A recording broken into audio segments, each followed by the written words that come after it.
Sir, என்னாச்சு sir? எங்க வீட்டை இடிக்க போறேன்னு பஞ்சாயத்தாளுங்க வந்து நிக்கிறாங்க.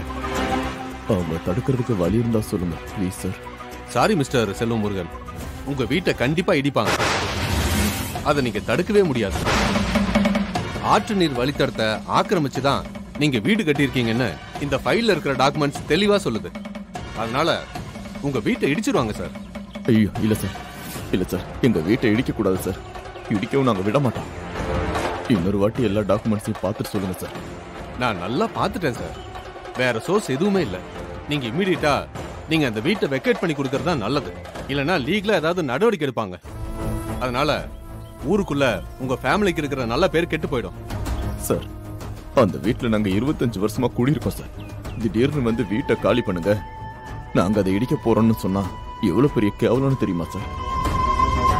எங்க கண்ணு முன்னாடி அந்த வீடை இடிச்சு தள்ளலாம், அதுக்கப்புறம் எங்களால இந்த ஊருக்குள்ள தலை நிமிர்ந்து நடக்க முடியாது சார். உங்க ஃபீலிங் எனக்கு புரியுது. ஆனா அரசாங்கம் அதெல்லாம் கண்டுக்காது. உங்க வீடு ஆக்கிரமிப்பு செஞ்ச இடத்துல தான் கட்டியிருக்குன்னு ஸ்ட்ராங்கான ஆதாரத்தோட தான் நோட்டீஸே அனுப்பியிருக்காங்க. சோ இந்த விஷயத்துல என்னால உங்களுக்கு ஹெல்ப் பண்ண முடியாது சார். என்ன மன்னிச்சிருங்க சார், நான் வரேன் சார்.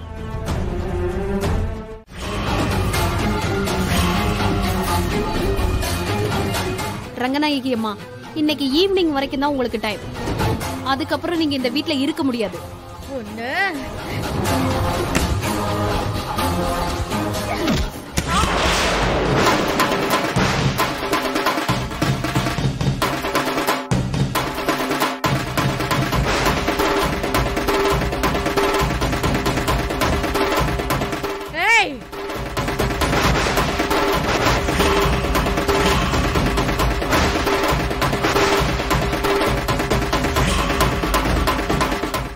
அது எங்க இருந்து ஓடி போயிடுங்க, இல்ல எல்லாரும் சுட்டு தள்ளிடுவேன் பாத்துக்கோங்க.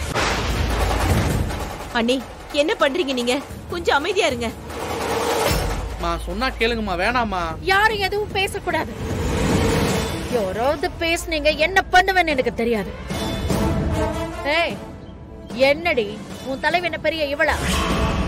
அவ சொல்லிட்டா நான் அப்படியே வீட்டை காலி பண்ணிட்டு ஓடி போயிடணுமா? இது என் உழைப்புல கட்டின வீடு. இங்க இருந்து போக சொல்றதுக்கும் இந்த வீட்டை இடிக்கிறதுக்கும் எவளுக்கும் உரிமை இல்ல.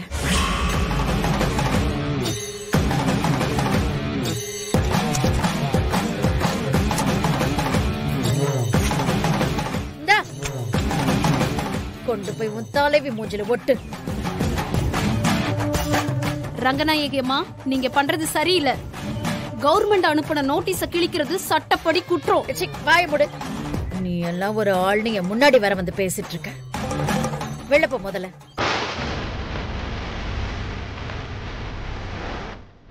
என்னடி முறைக்கிற? போடி வெளில.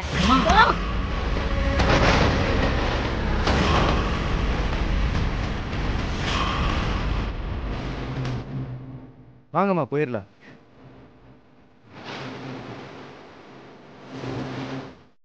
போங்கயா.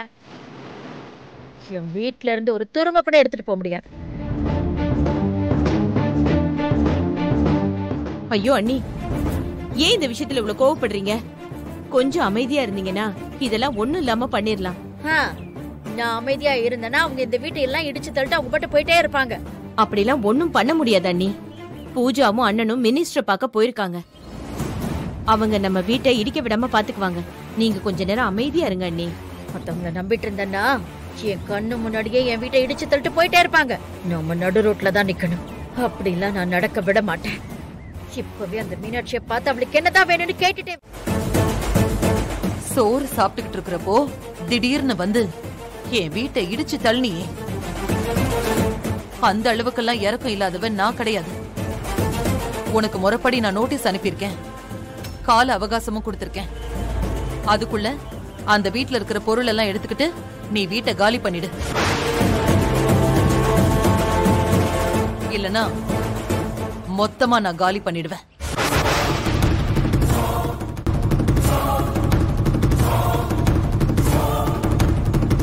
இன்னும் என்ன நிக்கிற? கிளம்பு இங்க இருந்து. மீனாட்சி, நீ அவசரப்பட்டு என்கிட்ட மோதிட்ட. இதுக்காக நீ ரொம்ப வருத்தப்படுவ. இதையே தான் நானும் உனக்கு சொல்றேன். பொதுமக்களோட சொத்தை நீ ஆக்கிரமிப்பு செஞ்சிருக்க.